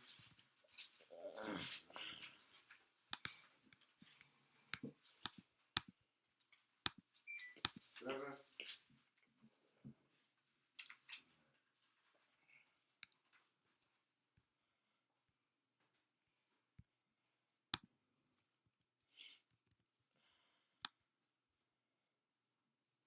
Started on Second Maccabees 7 and 6. The Lord God looketh upon us, and the truth hath comfort in us, as Moses in his song which witnessed to their faces, declared, saying, and he shall be comforted in his servant. So when the first was dead after this manner, they brought the second to make him a mocking stock. And when they had pulled off the skin of his head with his hair, they asked him, will thou eat before thou be punished throughout every member of thy body? But he answered in his own language and said, no. Wherefore he also received the next torment in order as the former did. And when he was at the last gasp, he said, thou art like a fury taketh us out of this present life. But the King of the world shall rise us up who have died for his laws unto everlasting life. All right, so worshiping the Most High rather than that. All right, and hey, by me down there, how about Shemal Shai? I'll be the first one risen up. That was the mindset. After him was the third made a mocking stock, and when he was required, he put out his tongue, and that right soon holding forth his hands manfully, and said courageously, this I had from heaven, and from his laws I despised them. From him I hope to receive them again. And so much that the king, they that were with him, marveled at the young man's courage, for that he nothing regarded the pain. When this man was dead, also they tormented and mangled the fourth in like manner. So when he was ready to die, he said this: it is good being put to death by men, to look for hope from the Most High, to be raised up again by him. As for thee, thou shalt have no resurrection to life. Ooh. They had hope in immortality. All right, it was unmovable, unshakable. Nothing to separate from the love of Mashiach Yahushua. And after they brought the fifth also and made with him, then looked he unto the king and said, Thou hast power over man, thou art corruptible. Thou doest what thou wilt, yet think not that our nation is forsaken of the Most High. And you have the promise. But abide a while, and behold his great power, how he will torment thee and thy seed. See? They gonna go, they're gonna be going to slavery. And after 1,000 years be obliterated. All right? No more house of Esau. The house of Esau cut off. That's right.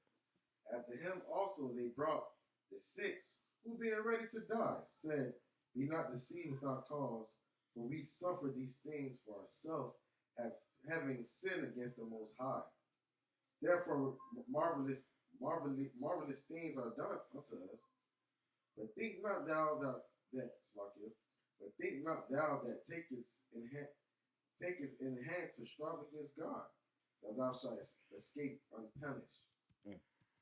But the mother was marvelous above all, and worthy of honorable memory. For when she saw her 7 sons slain within the space of 1 day, she bared it with good courage, because of the hope that she had in the Lord. Yes, she exhorted every one of them in her own language, filled with courageous spirits, and stirring up her womanish thoughts with a manly stomach. She said unto them, I cannot tell how you came into my womb, for neither gave you breath nor life, neither was it I that formed the members of every one of you, but doubtless of the Creator of the world, who formed the generation of man and found out the beginning of all things, will also of his own mercy give you breath and life again. As you know, regard not your own selves for his law's sake.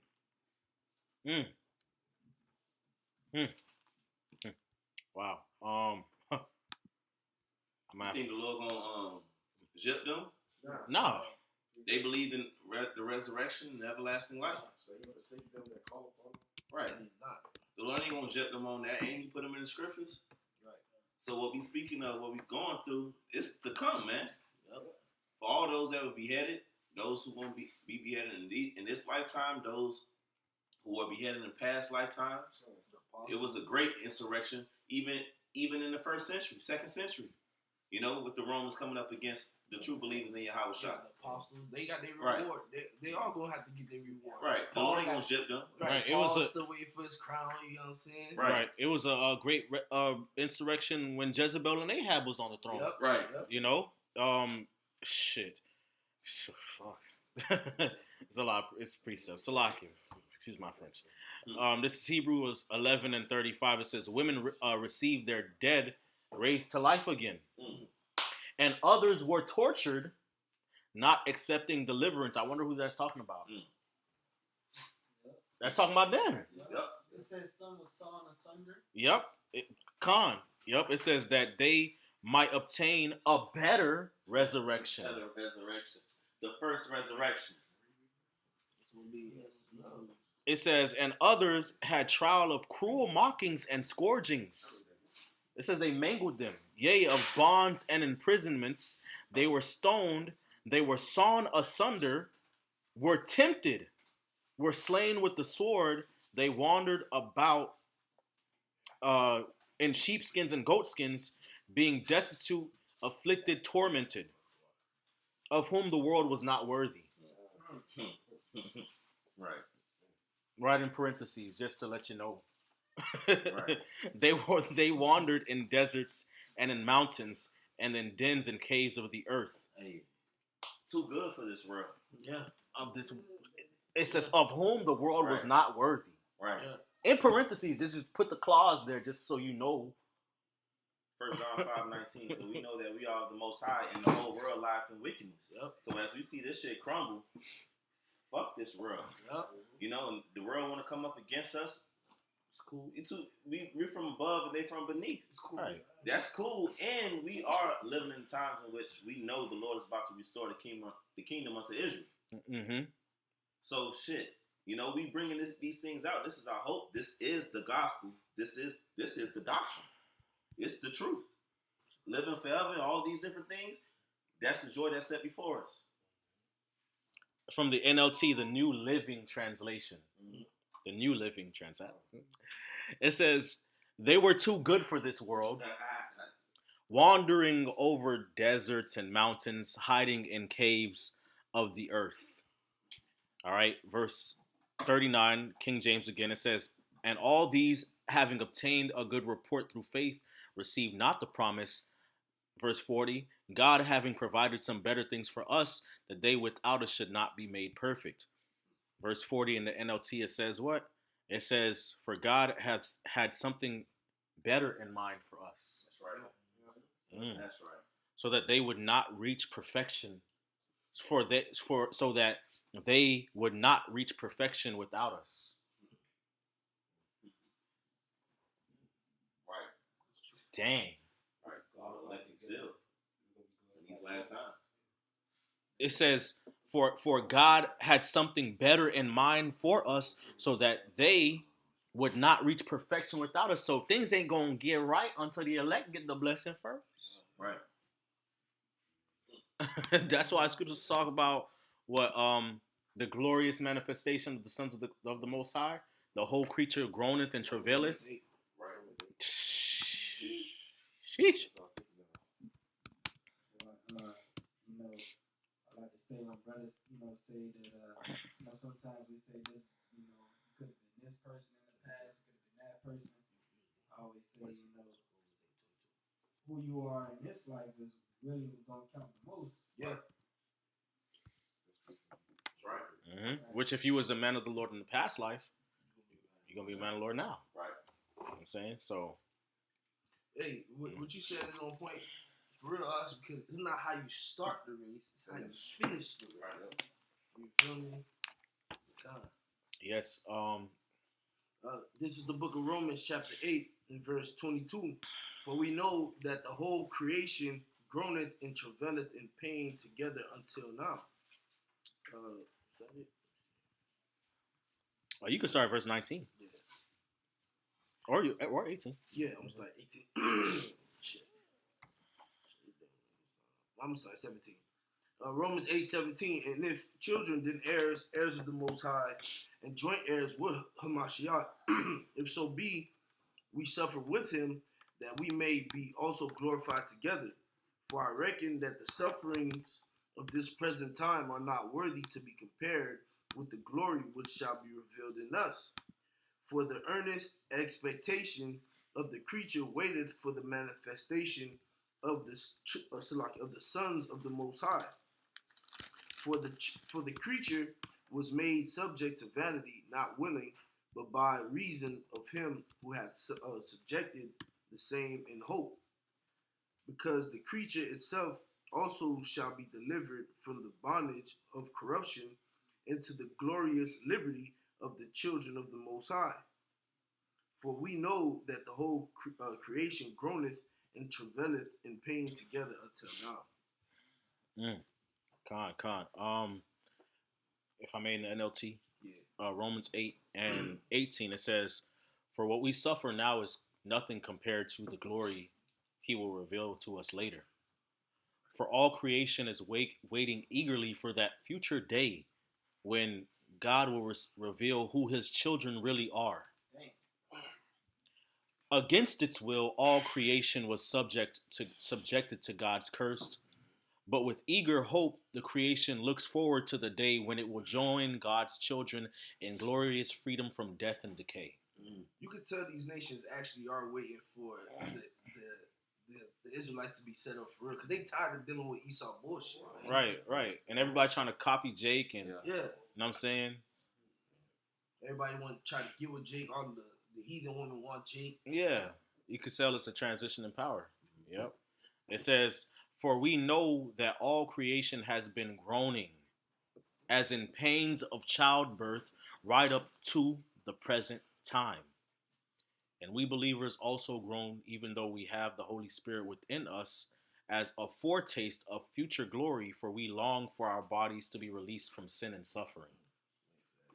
We too wait for the eager hope for the day when God will give us our full rights as his adopted children, including the new bodies he has promised us." Let's go.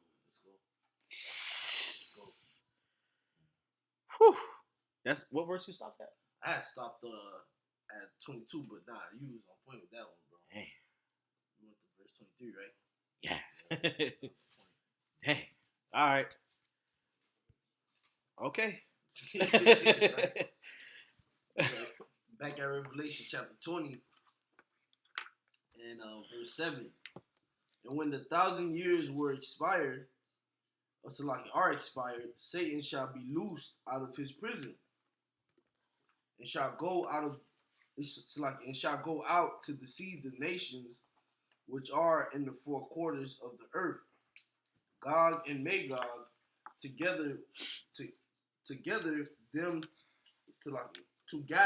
together to battle, the number of whom is as the sand of the sea." Right now, Russia. This chapter jumps around. Okay, I like Revelation 12th chapter jumps around. Different scriptures jump around in time. Isaiah 28, precept upon precept, line upon line, here a little, there a little. Somebody get it? I'm asking because I don't want to be the one always reading. I want brothers to get involved. That's why I said that. No, you good, bro.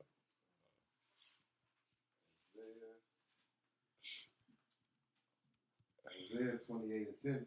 "For precept must be upon precept, precept upon precept, line upon line upon this line. Let me read it again. "For precept must be upon precept, line upon line, here a little and there a little." Con. Scriptures also talk about dark sayings. Mm-hmm.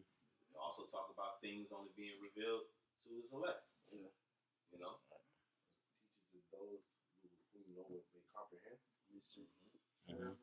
Right. We speak the wisdom of the Most High in the mystery, even the hidden mystery.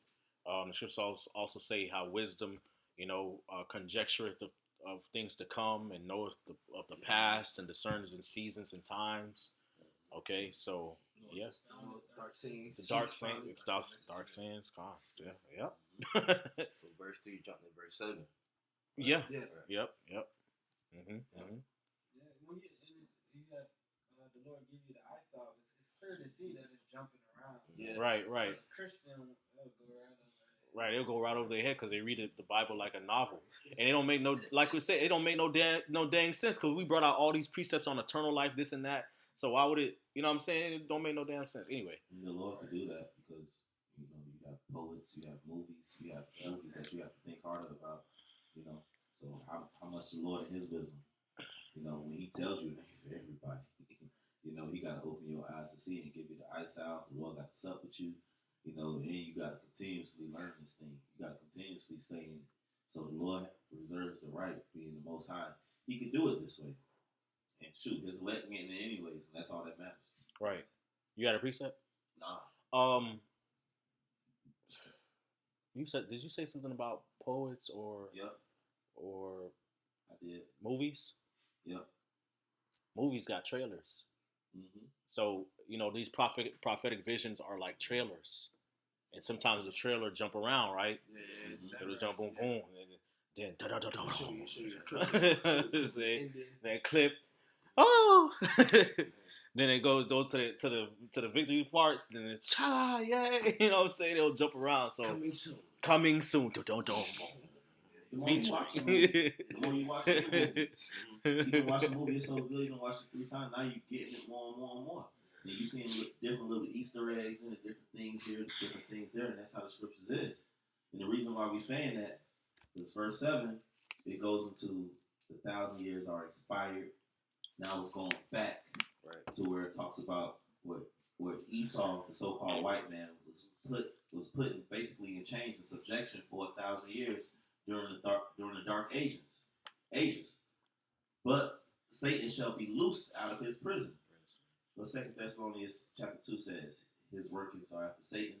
Mm-hmm. Then shall that wicked be revealed, Esau, Edom, Right.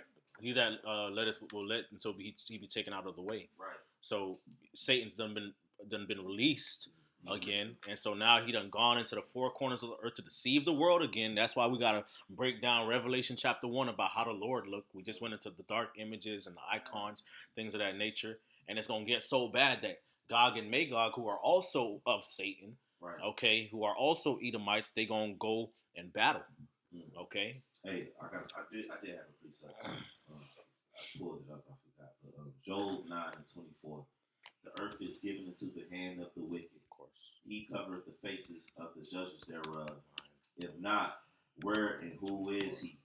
Now, this is scripture we bring out all the time. This is Israelite 101. But this is a very heavy scripture that lets us know about our enemy in the times that we in. Esau Edom, after he came out of his 1,000 years of being in subjection during the Renaissance era, he covered the faces of the judges thereof. He whitewashed the images of the dark ages. He set himself up as God, as a son of God, as God's people. If not, where and who is he? So he's the one that fits this Revelation 20:7. He's loosed out of his prison. God. And shall go out to deceive the nations. Yes. Yep. That's why. This chapter's so heavy, man. Because scriptures tell you how are the hidden things of Esau sought out, man. Obadiah, man, the mystery of iniquity, all that, man. So yeah.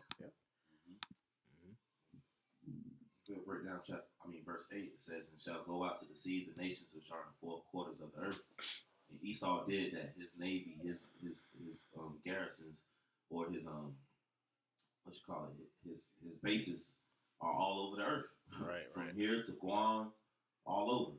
Right. Embassies, Mm-hmm. his money, the dollar, that's deception. His fiat currency system, Mm-hmm. his way of governing, evolution, Big Bang, Right. it's just everything, bro.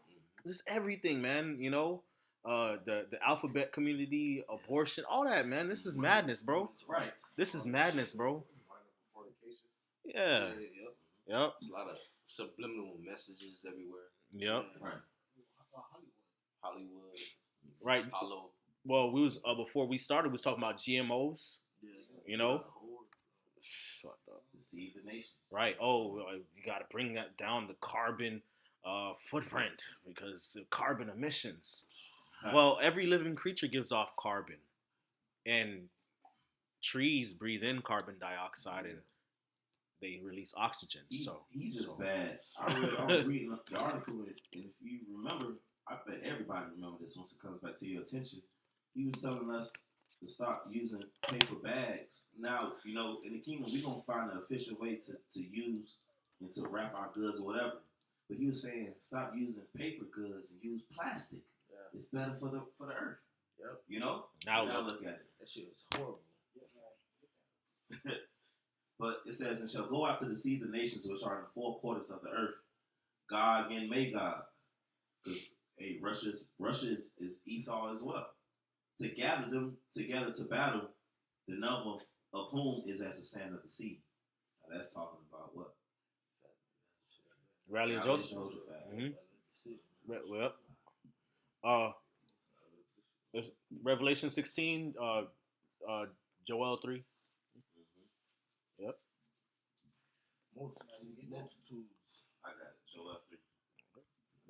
Joel 3. For behold, in those days and that time, when I shall bring again the captivity of Judah and Jerusalem, I will also gather all nations and will bring them down into the valley of Jehoshaphat. Now that's the Middle East. And will plead with them there for my people. The Lord's going to fight with them there. And for my heritage Israel, whom they have scattered among the nations and parted my land. And I'll skip down to verse 9. It says, proclaim ye this among the Gentiles, these other nations. Prepare war, wake up the mighty men, let all the men of war draw near. Let them come up, beat your plowshares into swords, and your pruning hooks into spears. Let the weak say, I am strong. And that's what's going on in the earth right now. To even what smaller nations, they bucking up at the bigger nations.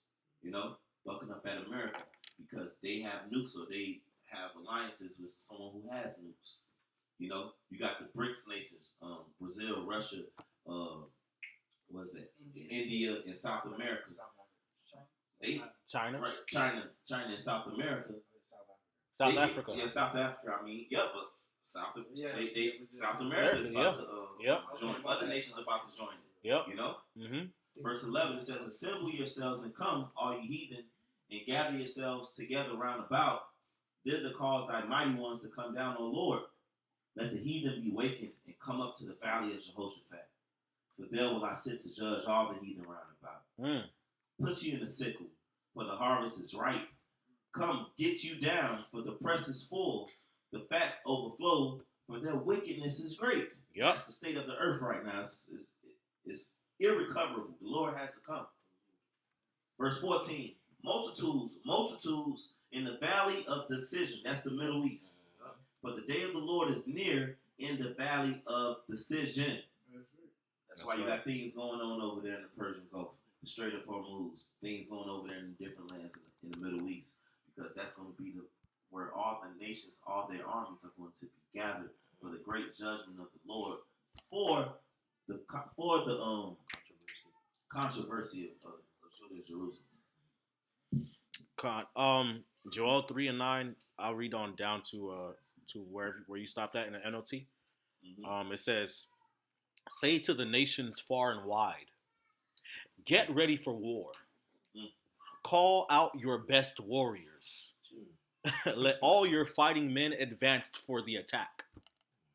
Hammer your plowshares into swords and your pruning hooks into spears. Train even your weaklings to be warriors. Wow. Come quickly, all you nations everywhere, gather together in the valley. And now, O Lord, call out your warriors. Let the nations be called to arms. Let them march to the valley of Jehoshaphat. There I, the Lord, will sit and pronounce judgment on all of them. It says, swing the sickle, for the harvest is ripe. Come tread the grapes, for the winepress is full. The storage vats are overflowing with the wickedness of these people. Thousands upon thousands are waiting in the valley of decision, for the day of the Lord will soon arrive.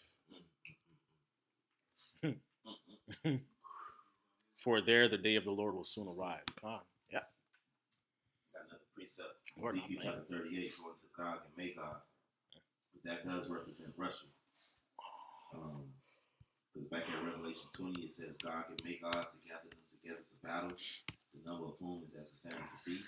Mm-hmm. So Ezekiel 38 and 1, it says, and the word of the Lord came unto me, saying, Son of man, set thy face against Gog, the land of Magog, the chief prince of Meshach and Tubal, and prophesy against him.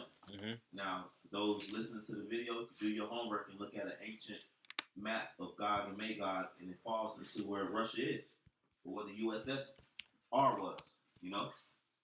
Verse 3, and the Lord is saying, he prophesying against their ass too, shit. Right. He's going to use them for war, but they about to be destroyed as well. Right. The Lord is not with the Lord is with Vladimir Putin, but he's not. Right. You know what I'm saying? That's pretty much what it is, man. It's really the Lord got a heavy demon on him. Right. so he could destroy himself and his brothers. Right.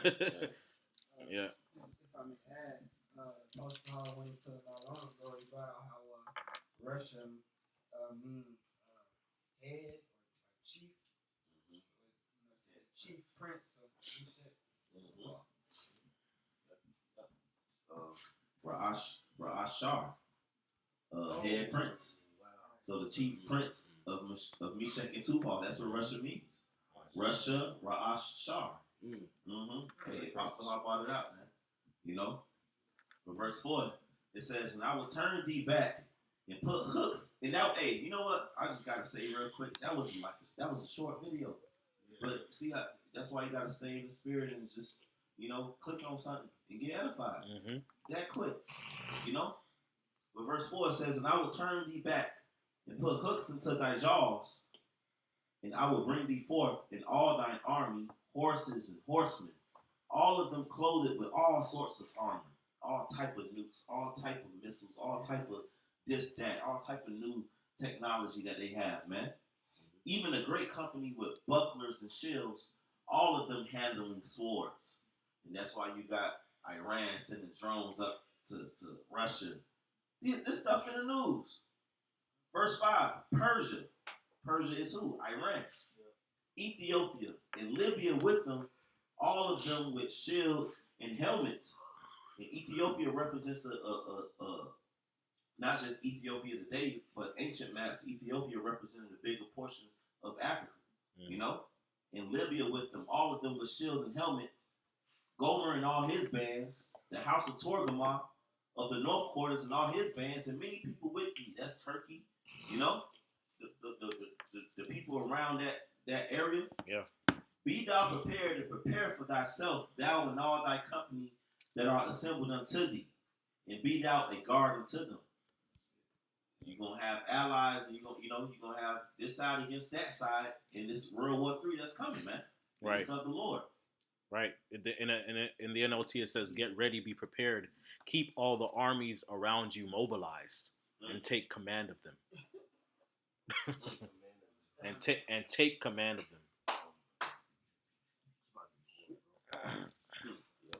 I could say, the elder Kasam Magan from DC was going into it not long ago how the war right now between Russia and Ukraine,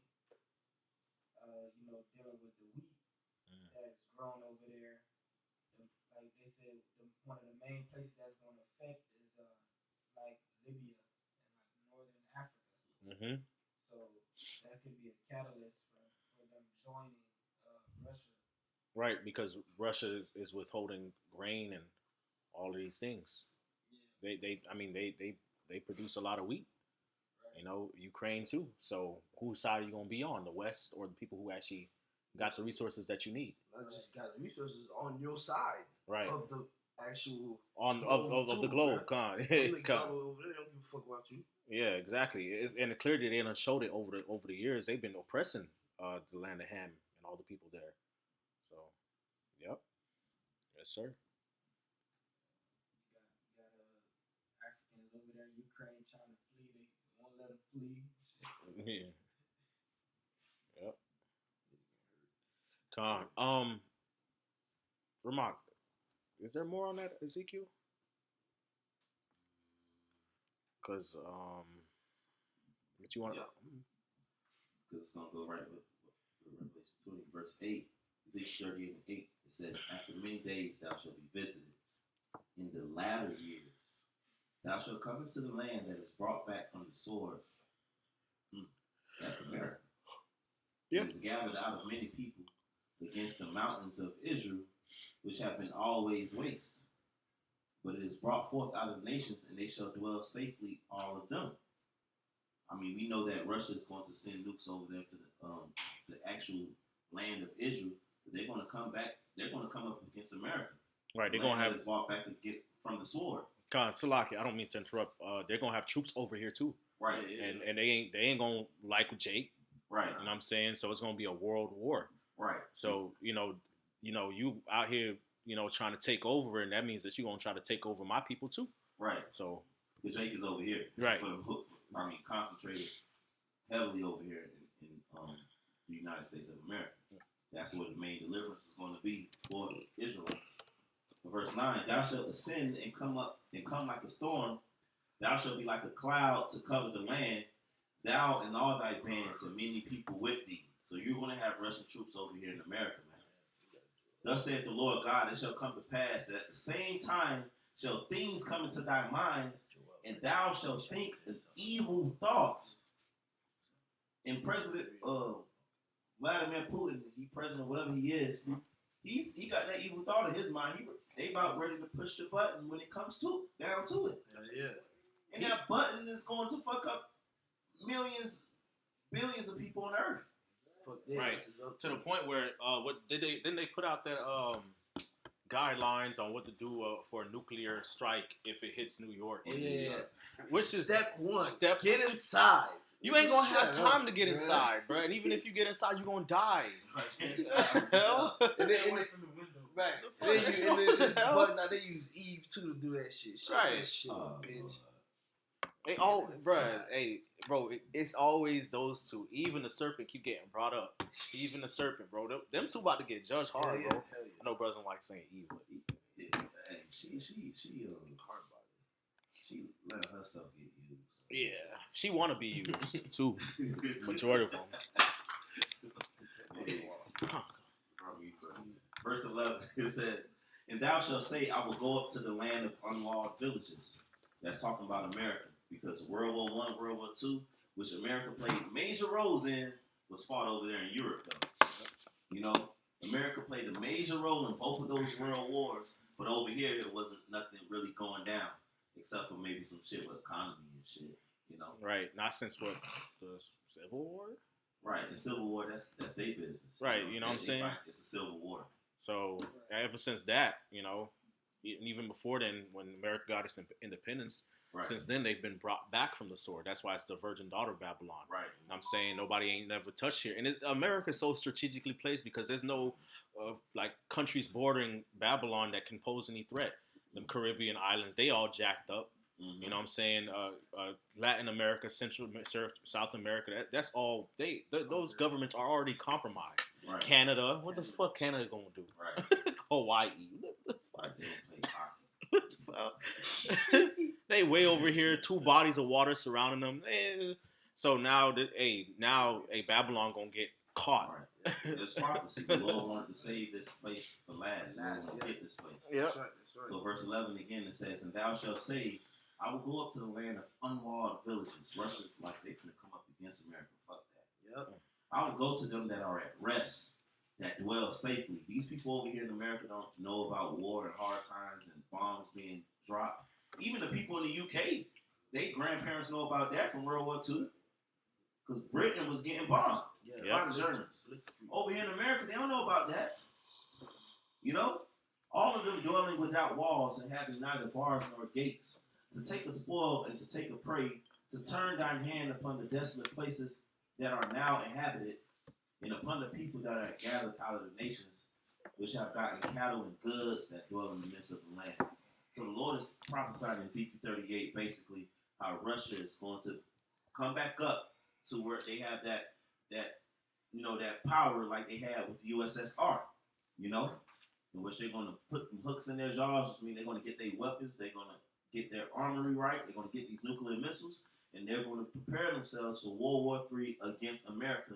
And Russian and Chinese troops are going to be over here in America as well. America these Americans really finna feel it, man. Before the nukes drop, they gonna feel some different shit, you know? This place going out bad, bro. Hell yeah. Dang. Sheesh.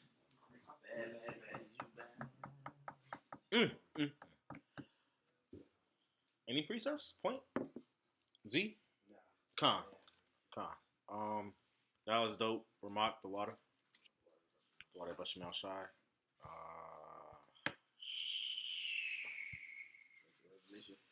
Yeah, I'll just type it because Revelation 20. Yeah, verse 9. Yeah. All that for the 1 9 verses. All right then. This is the book of Revelation, chapter 20, verse 9. And they went up on the breadth of the earth and compassed the camp of the saints about, and the beloved city, and fire came down from the Most High out of heaven and devoured them. Right. Which again, they gonna come against the saints. Okay. All right. Even the Russians gonna try to fight when the Lord comes back with the chariots. Yeah. All right. Second Ezra 13. And fire gonna come out the sky and blow their ass away too. Scripture say how the land of Israel will be destroyed too.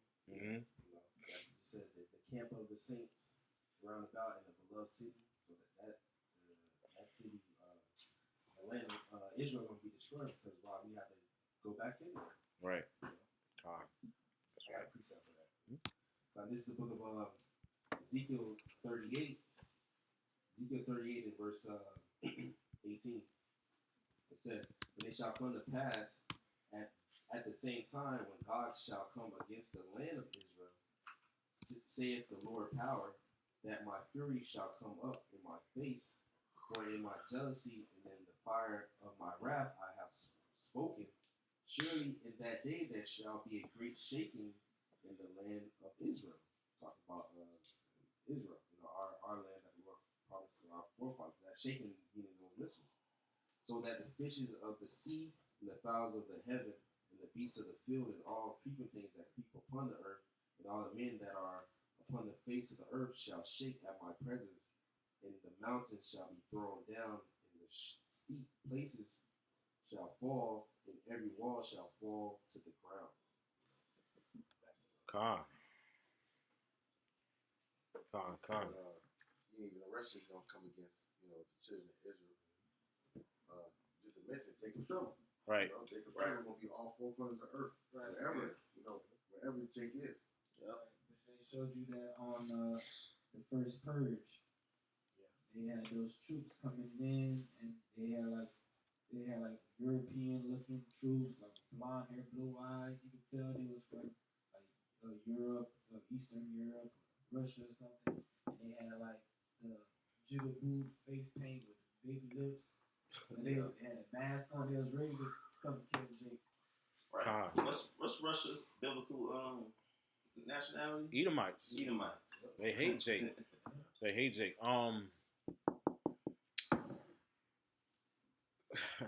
I was meaning to say, it says that when they shall come against the land of Israel, so the Russians want to take over their land. Mm-hmm. You know what I'm saying? That's the powers. But they allied with Iran. Right. And Iran is sworn enemies of the Amalekites. Mm-hmm. So they want complete. Russia want complete control over the East. Okay. So the Lord not having that. So that's why the Lord want to have to bring that fire and the destruction down there too, to get rid of the heathen there, Russia, all of them over there. Cleanse our land. Yes. Yep. Yep. Say, the least of the flock shall draw them out. Mm-hmm. If the 48ers are smart hats and wants to draw them out, they're gonna be stirring up a lot of shit. So they're gonna get judged. Mm. And other nations are gonna be looking to take them out. Yep. Ooh. Dang. Verse 10. And the devil that deceived them was cast into the lake of fire and brimstone, where the beast and the false prophet are, and shall be tormented day and night forever and ever. That false prophet of the Roman Catholic Church. Mm-hmm. Verse 11. And I saw a great white throne, and him that sat on it, from whose face the earth and the heaven fled away, and there was no place for them. And there was found no place for them. Right. The earth and the heaven fled away. We know the heaven shall be rolled together as a scroll. All right. The blast. Okay. And also, people gonna be on the run when they see them chariots, man. So scriptures say what in Isaiah chapter 2, they shall go into the caves of the earth, for fear of the Lord, for glory of his majesty, when he arises to shake terribly the earth. Yep. You know? Earth shall reel to and fro like a drunkard. Yeah, yeah. Mhm. Yep. Verse 12. And I saw the dead, small and great, stand before the Most High, and the books were open, and another book was open, which is the book of life. And the dead were judged out of those things which were written in the books, according to their works. That's the heathens. Mhm. This is judgment day for every soul on planet Earth. We know that the Lord is dealing with Israel. Israel is his people. The Lord is going to judge every man on judgment day. That's right. So everybody going to get their works. They, according to their works, they're going to get judged. And those elect written in the book of life, they're going to receive their judgment, which is, salvation delivered. You got something, Z? Okay. Verse 13. And the sea gave up the dead which were in it, and death and hell delivered up the dead which were in them. And they were judged every one according to their works. Right. And the sea goes into peoples. Y'all going to be delivered up to their judgment. The Lord dropped nuclear missiles. World War III, those people that's in the armies that have been drafted. You're going to have a lot of people drafted over there in the Middle East. This shit going to be epic. Like that movie with Tom Cruise. What's that movie with Tom Cruise fighting aliens and shit? It was multitudes. Not War of the Worlds. It's another one. He fighting aliens, but he comes back to life every time he dies or some shit. Man, it's a fire ass movie. Said Tom Cruise. Yup. I'll Get know. it real quick. Tom Cruise, if I may. But you got something to say coming up here? Revelations 22 and 12. Behold, I come quickly, my reward is with me, to give every man according as his work shall be. That's right. Yeah, Edge of Tomorrow. I mean, it's an alien invasion. Like, everybody's over there fucking fighting, bro. A lot of people going to be drafted for this World War III, bro. The Middle East going to be a motherfucking war fucking zone like never before.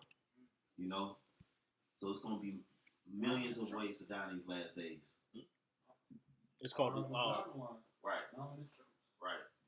Khan. You said it's called Edge of Tomorrow? Edge of Tomorrow. Khan. Mm-hmm. Came out 2014. Mm-hmm. Verse 14. And death and hell were cast into the lake of fire. This is the second death. Wait. How hell underground will be cast into the lake of fire? You gotta explain that to the bug-out Christians, brother. Right. I thought hell was a place that burns, Forever. in another dimension. So, So you gonna take that from that dimension, throw it into The lake a of fire. It's already burning, but you're gonna throw it into the lake of fire. right, and the lake of fire is gonna be on earth, man.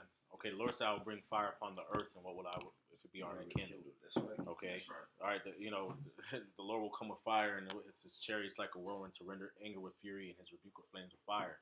All right, for by fire and by his sword will the Lord plead with all flesh, and the slain of the Lord shall be many. So clearly, the lake of fire is going to be on earth. That's right. Okay, all right. Death and hell, this society, which is nothing but death. It's like we read. All right, this place is not worthy of the name of life. So this world is death and hell. All right, it's going to be destroyed. Sure. Okay, That's right. And no more death and hell for Israelites. Yeah. That's going to be going in the lake of fire too. The Israelites who are saved, the elect, the remnant, going to look down at the sea of glass mingle with fire, and part of that's going to be like, man, it's all gone. All pain, all death, all crime. Which is the next chapter going to. Hey, yeah, shoot. Hey, we probably will do that next week. Yeah. Yeah, all that shit going to be gone. Want some nukes hit, man. We just pray that we be saved and don't take part of the second death. If you don't take part of the second death, you live. You good. Take part of the first. Right. Take part of the first resurrection.